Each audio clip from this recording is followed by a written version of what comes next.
Hello, party people. How are you guys doing today? I'm feeling lovely. I would like to talk about another depressing episode today. So, have you guys heard about what happened to that 70's show guy thing? I never watched the series. I didn't follow the guy's career. I didn't care too much about him, but I thought it might be interesting to learn a few lessons from his life story, right?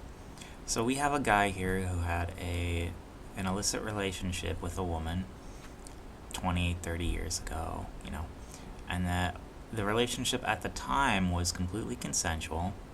It was consensual all the way up until around 15 minutes ago when the woman decided it was no longer consensual.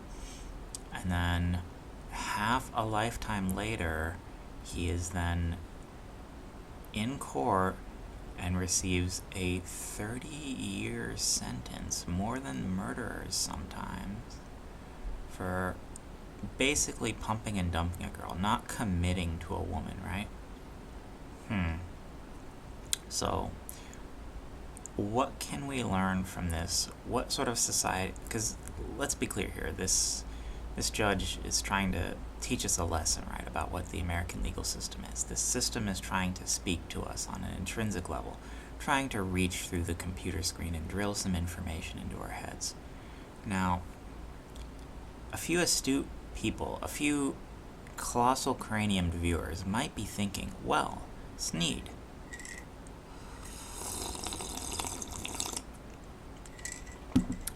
it didn't really matter if he had an illicit relationship with her anyways, because of Believe All Women, he would have gotten the 30 years either way in this scenario, right? Because it's his word against hers, and you're guilty until proven innocent for this specific crime. Correct. So what are we learning from this then? That basically an accusation from a woman is going to land you in prison for the entirety of the rest of your life, basically it's basically a death sentence. If you so much as pump and dump a woman, or if she somehow feels slighted and wants to make up a lie about you. So, that's an interesting sort of thing to think about, right? That our legal system has degraded to that point. We live in such a matriarchy, such a disgusting gynocracy, that simply an allegation 30 years after the fact is basically enough for a death sentence. And now this hopefully gets overturned on appeal. Hopefully it's, goes away, but it might not. It's a distinct possibility. I would not be surprised in current year if that happens, but so what sort of lessons are we supposed to take from this, right? That the only option is not really to play the game, not to interact with the opposite sex at all, simply because if you do, there's a fairly high likelihood or high chance that you could end up suffering some ill-advised effects. You could, lose virtually everything off of just an allegation. Yeah, and I mean, at this point in time, if you're a thinking individual and you want to keep yourself safe, if you want to act in your own best interest, it really makes you think that the only way going forward is to isolate yourself completely from the opposite sex, which is exactly what, the Marxists and all of them want. But, at the end of the day, if 50% of the population has a gun and they have it pointed at your head, and at any given point in time they can just pull the trigger, and that's it for you. You're off to the gulags in essence for time immemorial. There really isn't any sort of recourse that you have when the ultimate authority, which is the government, decides that you don't get to live anymore, right? And it's a scary position to be in, but at the same time, the lesson we can learn from this is that you need to get into a position that does not have females in it and not interact with them.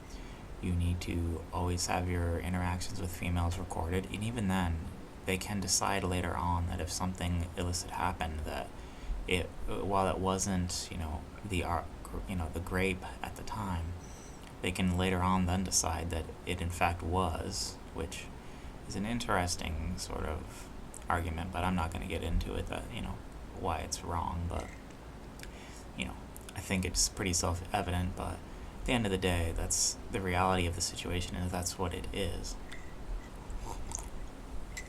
So the lessons we can learn are we need to have a position in society in which we don't interact with the opposite sex at all if we want to be protected.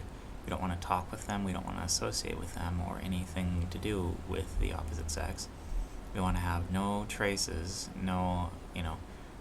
we basically want to have plausible deniability for everything, virtually. We want to say we've never been in the same room as that person, they can't place you there, so you can just flat out deny and then prove that you haven't been around this person, period. And that's pretty much your only real defense mechanism, is just, I was never there. I never associated with this person, So given the fact that that's your only real defense mechanism against this plague,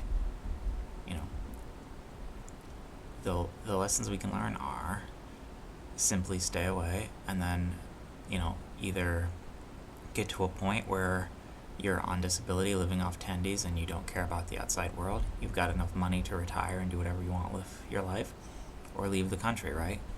What other options do you really have? And I mean, this judge is clearly sending that message. And, I think I've mentioned this before, but I just have to mention it again.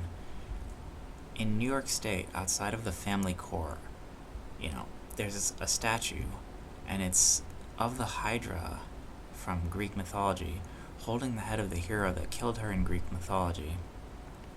And, proving that evil won in that hollowed hall, right? Proving that the point of it is to destroy anything good. And all I can say is,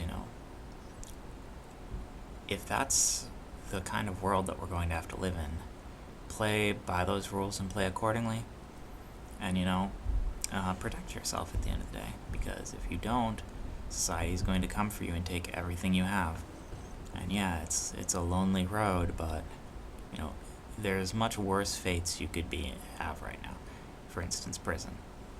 So, take the lesson society is trying to drill into you, take it to heart, and just think every single interaction you have with a void, think about it, how can she get me in court, is what you need to ask yourself with every single step you take anytime there is one of those harpies near you. So just take that lesson and take it to heart, figure it out, and act accordingly. There's nothing else you can do, really. It's a sad world we live in.